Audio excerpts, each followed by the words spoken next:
are a queer person and you have your provincial government saying that somehow you are less, somehow you don't have a right to exist, it is hard to say then that the capital city is welcome. The Saskatchewan government passed Bill 137, and we became far more politically outspoken at that point because it was needed to be said. And I feel like while it's important that Pride is always seen as, you know, like support for the community and everything, there was like a nice little time there where it wasn't as political, right? We felt comfortable here in Saskatchewan in our home, and things have kind of taken a different turn in the past couple of years, which sucks. Again, it's a complicated answer. Like I'd love to sit here and say that we do an awesome job and we're a great place and we do great work with pride and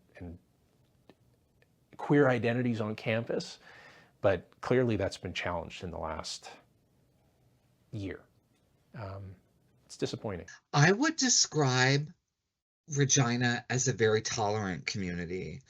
And, I make that distinction because I think that some of what I initially viewed as being inclusive was actually just kind of silence around who I am, that stems from kind of like, sorry if I'm not using the right words or if this is offensive, but more like a Midwestern politeness about not wanting to say something wrong, bring up something that's not really what people talk about, like in public or with someone they don't know really well. People would do or say things that would really like make me feel unwelcome. And they're much more muted about how they do that here, but they still do it. Um, and it's pretty now, like I think it was probably happening a lot when I first moved here and I didn't notice it, but now, I can tell when they're like kind of they're more like passive aggressive, I guess, about it, for lack of a better way to say it.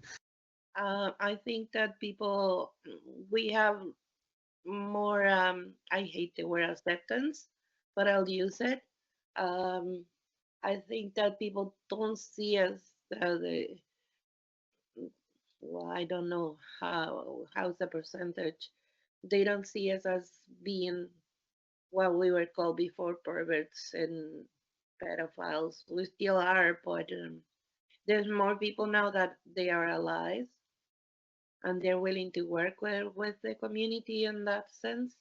To me, what it sounds is accepting as long as we are entertaining and colorful and glittery. Yeah.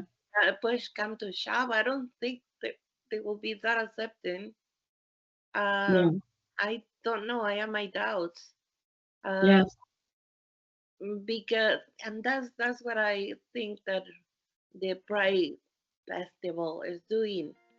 That Mhm. we became one of the vulnerable communities here, but it is like anybody who it doesn't have the same rights as others. As long as you can entertain the ones who are discriminating,